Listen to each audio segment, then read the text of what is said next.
Hello friends, எல்லோரும் எப்படி இருக்கீங்க? ஹோப் எல்லோரும் நல்லா இருப்பீங்கன்னு நினைக்கிறேன். இன்றைக்கி இந்த வீடியோவில் நான் மார்னிங் போட்ட ஷார்ட்ஸ் வீடியோ பார்த்தவங்களுக்கு தெரிஞ்சிருக்கும் என்ன ஷேர் பண்ணிக்க போகிறேன் அப்படின்னு. Yes, of course weight loss related video தான். ஆனால் இன்றைக்குள்ள கண்டென்ட் என்ன அப்படின்னா, நம்ம டயட் இருந்து கஷ்டப்பட்டு ரொம்ப ஈஸியாக வெயிட்டை குறைக்கலாம். உண்மையாக சொல்லப்போனால் வெயிட்டு குறைக்கிறது ரொம்ப ஈஸி தான். ஆனால் குறைச்சதுக்கப்புறமா அந்த வெயிட்டை மெயின்டைன் பண்ணுறது இருக்குது பார்த்தீங்களா, அதுவுமே ஈஸி தான். ஆனால் சம்டைம்ஸ் அது கொஞ்சம் கஷ்டமும் கூட தான். எனக்கு அப்படி ஃபீல் ஆகும். சம்டைம்ஸ் தோணும் அது கூட ஈஸி தான் அப்படின்னு. சம்டைம்ஸ் தோணும் என்னடா இது வெயிட்டை ஈஸியாக குறைச்சிட்டோம், மெயின்டைன் பண்ணுறது தான் ரொம்ப கஷ்டமாக இருக்குது அப்படிங்கிறது. ஸோ அந்த மாதிரி நான் ஒரு வாட்டி இந்த மாதிரி நல்ல வெயிட்டை குறைச்சிட்டு அதுக்கப்புறமா ஒரு 2-3 மந்த்ஸ்லேயே குறைச்சதை விட டபுள் மடங்கு வெயிட்டை கூட்டியிருக்கேன்.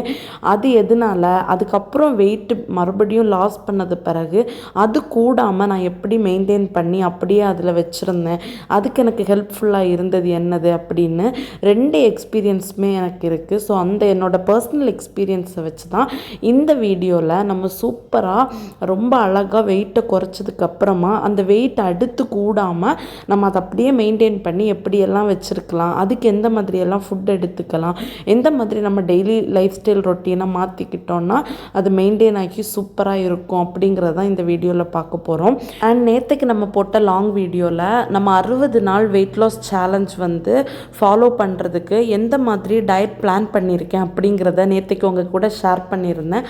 அதை பார்த்துட்டு இன்ஸ்டாகிராமில் பர்சனலாக இன்னும் நிறைய சஜஷன் எனக்கு ஷேர் பண்ணியிருந்தீங்க. Thank you so much.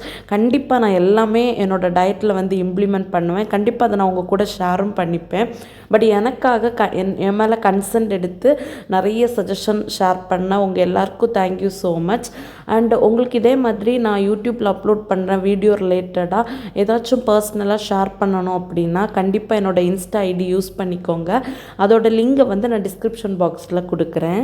கூடவே நான் பேக்ரவுண்டில் ஓட விட்டுருக்க வீடியோவில் ரசம் தான் நான் ப்ரிப்பேர் பண்ண போடுறேன். இதோட ரெசிப்பியை நோட் பண்ணிக்கோங்க. இதோட அவுட்புட் ரொம்ப சூப்பர் அண்ட் ரொம்ப டேஸ்ட்டாக வந்துச்சு. ஸோ பொதுவாக நான் என்னோடய குக்கிங்கை யாருக்கும் ரெஃபர் பண்ண மாட்டேன், இந்த மாதிரி பண்ணுங்கள் இந்த மாதிரி பண்ணுங்கன்னு. நானே குக்கிங்கில் தத்தக்க பித்தக்க அந்த மாதிரி தான். பட் இருந்தாலும் நான் இதை உங்களுக்கு சஜஸ்ட் பண்ணுறேன்னா அதோட டேஸ்ட் அவ்வளோ சூப்பராக வந்துச்சு. என் ரூமில் என்னோடய ஃப்ரெண்டெல்லாம் சும்மாவே இந்த ரசத்தை ஒரு பாத்திரத்தில் எடுத்து குடிச்சிருந்தாங்க. ஸோ அவ்வளோ டேஸ்ட்டாக இருந்துச்சு. ஸோ கண்டிப்பாக ட்ரை பண்ணுங்கள். ஃபஸ்ட்டு ரொம்ப சிம்பிள் அண்ட் ஈஸியாக வெயிட்டை நம்ம எப்படி லாஸ் பண்ணுறது அப்படின்னு சொல்கிறேன். வெயிட்டை 2 விதமாக லாஸ் பண்ணலாம். ஒன்று ரொம்ப ஃபாஸ்ட்டாக வெயிட் லாஸ் பண்ணலாம், ஒன்று ரொம்ப ஸ்லோ அண்ட் ஸ்டெடியாக வெயிட் லாஸ் பண்ணலாம். ஃபாஸ்ட்டாக வெயிட் லாஸ் பண்ணுறதுக்கு ரொம்ப கடுமையான டயட் இருக்கணும். ஆனால் ஒர்க் அவுட் எல்லாம் பண்ணணும்னு அவசியமே இல்லை, டயட் மட்டும் இருந்தாலே போதும். ஆனால் ரொம்ப கடுமையான டயட் இருக்கணும். நமக்கு பிடிச்சது மாதிரியான ஸ்வீட் சாப்பிடக்கூடாது, டீ காஃபி சாப்பிடக்கூடாது. நமக்கு பிடிச்ச ஃபுட் லைக் ரைஸு, இந்த மாதிரி ஹார்ப்ஸ் ரிலேட்டடான தோசை, இட்லி, இந்த மாதிரி சவுத் இண்டியன் ஃபுட்ஸ் இருக்கும்ல, இதெல்லாம் எடுத்துக்கக்கூடாது. அப்புறமா ஈவினிங் ஆனால் கொஞ்சம் நம்மன்னு இருக்குமே சாப்பிட்றதுக்கு, இந்த ஆயிலி ஃபுட்ஸ் லைக் உளுந்து வடை, அப்புறம் பருப்பு வடை, அப்புறம் உள்ளி வடை, இந்த மாதிரி ஐட்டம்ஸ் இது எதுவுமே எடுத்துக்கக்கூடாது. இதெல்லாம் ரொம்ப ரெஸ்ட்ரிக்டடாக இருந்து நம்ம ஒரு டயட் இருந்தோம் அப்படின்னா ரொம்ப ஃபாஸ்ட்டாக வெயிட் லாஸ் ஆகும். உண்மையாகவே சொல்கிறேன், 1 மந்த்லேயே கண்டிப்பாக நம்மளால் 10 கிலோ வரைக்கும் குறைக்க முடியும். 8லேருந்து 10 கிலோ வரைக்கும் டெஃபினட்டாக குறைக்க முடியும். ஏன்னா இது நான் பர்சனலாக எக்ஸ்பீரியன்ஸ் பண்ணியிருக்கேன். ஆனால் ஒரே மாதத்தில் நம்ம குறைச்ச அந்த 10 கிலோ வெயிட்டை அடுத்த 2லேருந்து 3 மாதத்தில் 15 கிலோவாக இன்க்ரீஸ் பண்ணியிருப்போம். ரீசன் அந்த மாதிரி ஃபுட் பேட்டர்னை நம்ம லைஃப் லாங்குக்கு எடுத்துகிட்டு போக முடியாது.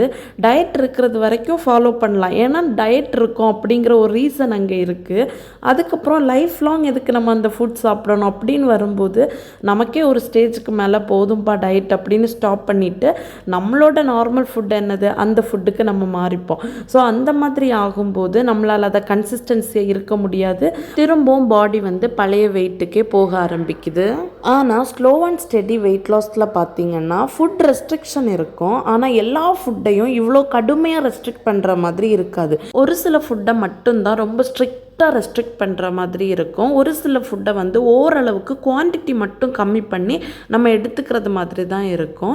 அப்படி எடுத்துக்கிறப்போ இப்போ ஒரு மாதத்தில் நம்ம அந்த டயட்டில் 10 கிலோ குறைச்சிருந்தோம் அப்படின்னா இந்த மாதிரி ஸ்லோ அண்ட் ஸ்டெடி ப்ராசஸில் வந்து 10 கிலோ குறையிறதுக்கு ஒரு 3 மாதம் ஆகுமா இருக்கும். ஆனால் அந்த குறைஞ்ச வெயிட் வந்து ரொம்ப சீக்கிரம் போடாது. அதை மெயின்டைன் பண்ணுறதும் ரொம்ப ரொம்ப ஈஸி.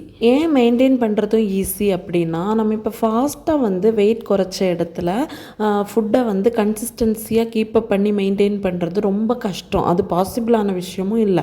ஆனால் இப்படி பேலன்ஸ்டாக ஃபுட் எடுத்து ரொம்ப ஸ்லோ அண்ட் ஸ்டெடியாக வெயிட்டை வந்து குறைக்கிறப்போ ஒரு 3 மாதமோ 4 மாதமோ இல்லை 6 மாதமோ கழித்து நம்ம வந்து நினச்ச வெயிட் லாஸ் டார்கெட்டை அச்சீவ் பண்ணதுக்கு பிறகும் அதே ஃபுட்டில் தான் நம்ம வந்து கன்சிஸ்டன்சியாக இருப்போம். ஏன்னா அந்த ஃபுட்டு நமக்கு பழகி போயிருக்கோம். ஏன்னா அது நம்ம டெய்லி லைஃப் ஸ்டைலில் எடுத்த ஃபுட்டை தானே நம்ம எடுத்திருப்போம். அதோட குவான்டிட்டி மட்டும் கம்மி பண்ணியிருப்போம். என்னது ரெஸ்ட்ரிக்ட் பண்ணால் சுகர் வந்து சுத்தமாக எடுத்துருக்க மாட்டோம், ஆயில் ஃபுட்ஸ் எடுத்துருக்க மாட்டோம், ஜங்க் ஃபுட்ஸ் எடுத்துருக்க மாட்டோம். இதெல்லாம் நம்ம எடுக்காமல் பழகி போய் ஒரு ஸ்டேஜ்க்கு மேலே அது நமக்கு வேண்டவே வேண்டான்னு தோணும். அதை நம்ம வெறுத்தே போயிருப்போம். எப்போவாச்சும் நம்ம எடுத்தால் கூட அதை ரொம்ப கான்ஷியஸாக தான் எடுப்போம். குவான்டிட்டி ரொம்ப கம்மி பண்ணி அளவாக தான் எடுப்போம். ஸோ அதனால அதெல்லாம் நமக்கு இல்லாமல் இருக்கிறது ஈஸியாக இருக்கும். அது பழகி போன ஒரு விஷயமாகவும் இருக்கும். அதனால தான் இந்த மாதிரி பேலன்ஸ்டாக டயட் இருக்கிறப்போ அடுத்து வந்து லாஸ் ஆன வெயிட்டை வந்து மெயின்டைன் பண்ணுறது ரொம்ப ரொம்ப ஈஸி. ஸோ நீங்கள் எந்த மாதிரி டயட்டை இனி ஃபாலோ பண்ண போகிறீங்க அப்படின்னு நீங்கள் தான் டிசைட் பண்ணணும். ஃபாஸ்ட்டாக வெயிட் லாஸ் பண்ண போகிறீங்களா இல்லை ஹெல்த்தியாக ஸ்லோ அண்ட் ஸ்டெடியாக வெயிட் லாஸ் பண்ண போகிறீங்களா அப்படின்னு நீங்கள் டிசைட் பண்ணிக்கோங்க. கஷ்டமாக இருந்தாலும் கொஞ்ச நாள் நம்ம ஒரு விஷயத்தில் பழகிட்டோம் அப்படின்னா அதுவே நமக்கு ஹெல்த்தியான ஒரு லைஃப் ஸ்டைல் ரொட்டீனாக மாறும். ஸோ நீங்கள் எந்த விஷயத்தை பழக போகிறீங்க அப்படின்னு டிசைட் பண்ணிவிட்டு அப்கமிங் வெயிட் லாஸ்க்கு வந்து ரெடி ஆகுங்க. இன்னும் நமக்கு 2 நாள் தான் இருக்குது டயட் ஆரம்பிக்க. ஸோ நாளைக்கு இன்னொரு வீடியோவோட சூப்பராக அவங்க எல்லாரையும் மீட் பண்ணுறேன். இந்த வீடியோ பிடிச்சிருந்தால் லைக் பண்ணுங்கள் அண்ட் நம்ம சேனல் பேஜ் போய் பாருங்கள். சேனலில் இருக்கிற வீடியோஸ் எல்லாம் பிடிச்சிருக்கு அப்படின்னா நம்ம சேனலை சப்ஸ்கிரைப் பண்ணிக்கோங்க. நாளைக்கு இன்னொரு வீடியோட உங்கள் எல்லாரையும் சூப்பராக மீட் பண்ணுறேன். டில் தென் டேக் கேர், பை.